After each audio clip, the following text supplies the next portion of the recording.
Turn 2 Dan, that's me. Couple focus to the Thunderhead, couple focus to the Stormwall, and one upkeep the Arcane Shield and Fortify.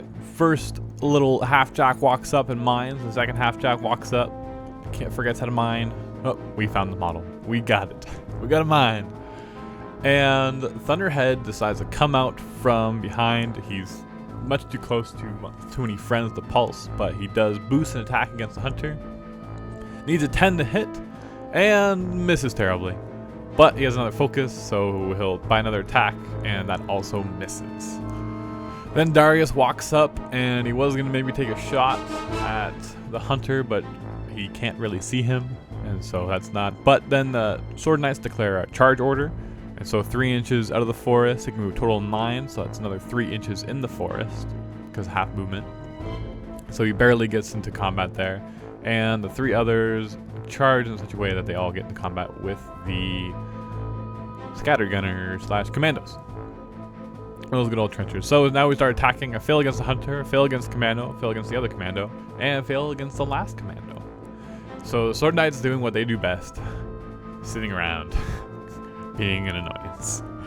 The Sword Knights decide they're just gonna run up because if they advance, they're just gonna get torn to pieces. So they'll run up. They do have Arcane Shield still, so their armor 19 is hopefully gonna save them.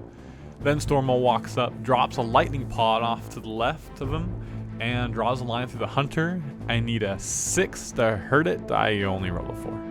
What it would have disrupted it if it hurt it. So it doesn't just require a hit, because auto hits requires damage on it to disrupt it. So no focus next turn. But that did not happen. So then I buy an attack and boost damage on one of the Ogren Assault Corps, and he is annihilated. And then my second defender shot out of the Stormwall on his big cannon shoots, boosted, and clear kill on another Ogren Assault Corps. Arlen moves up to a somewhat safe position and gives a focus to the defender, and then being marshaled by Arlen. I don't know if I mentioned that at all. The defender moves up and boosts a hit against the Ogren, and manages a clear hit, and then boosts damage as well, and just enough to kill him, and that's done. Squire and Journeyman then run up behind the Stormwall.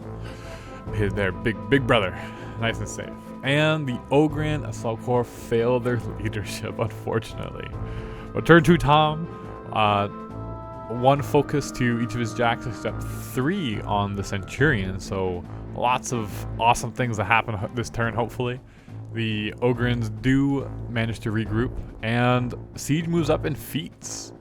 And so we measured, forgot to get it on camera, but it gets a bunch of Sword Knights and Thunderhead, and it barely gets Stormwall, like with just a sliver, like exact perfectness. But Siege shoots at Thunderhead, does a whole bunch of damage, and then the Hunter shoots at Stormwall and boosts damage. No, he shoots at Thunderhead as well, because of armor piercing as always, but it only gets 2 damage even after boosting, because I guess with Fortify you get that extra couple armor. It really helps when you're having the armor and then adding it on. But then the Defender shoots and boosts against Stormwall, and a nice big hit, I think for 9 damage. And then the Commandos get to go. So they're moving up. They have anatomical precision, so all they need to do is hit, and they can do auto damage to the Sword Knights, and so they will die. But there is that mine underneath them, so I think the trap worked. But we'll have to see how many are actually in range. First one hits, second one hits, and third one manages to hit. And so still 5 left over that can see this Sword Knight in the forest. You will need a 10 to hit though. And so here's all 5. Miss, miss, miss, miss, and miss. Alright. Moving along, it's okay. They were able to kill all my other ones. But then Iris, I totally forgot about Iris. She jumps out of the forest like a ghost, and I get no cover from that angle for Darius, and it does manage to hit. It doesn't hurt me at all, but it strips my focus, and I will not be able to replenish focus next turn. So that really hurts. Next, Journeyman moves up, boosts attack. He needs like 13 on 3 dice.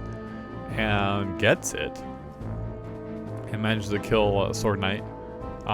Again. Oh, see, we did it wrong and we did it right. Put back the defender up there, the Sword Knight standard bearer. But then he realized that he could actually just charge out and he would be fine. And so he does make it into combat with a storm wall, and his first attack does a bunch of damage. Buys another attack because he's out of range with his shield. Manages to hit. He only needs 5s to hit. Maybe even 4s. No. Yeah, 4s to hit. And so more and more damage. Buys one more attack, but he misses. Next, Black 13th Lynch shoots point blank, hits, but then uses brutal damage and is able to kill him. And then Lynch is using Black Penny into Ryan, but misses. No, manages to hit, but doesn't manage to kill. Then Ryan shoots, trying to free up Ryan, but wasn't able to. And so he uses brutal damage, shooting as Gunfighter first, kills him, and then her second shot shoots the next guy in front of him, her, and manages to kill him again. It was 10 to kill because of her high armor. Then Gorman walks up, and these Sword Knights here, all the ones that are remaining, were in range of the feat. And so half armor plus their buffs, they still have 12 armor, but it is POW 12 on this acid bomb that he's throwing, and everything is. And so they all die automatically except the leader, and he only rolled for damage. He has 1 hitbox left, but he has got the corrosion continuous effect. So click below part 3, see what's gonna happen.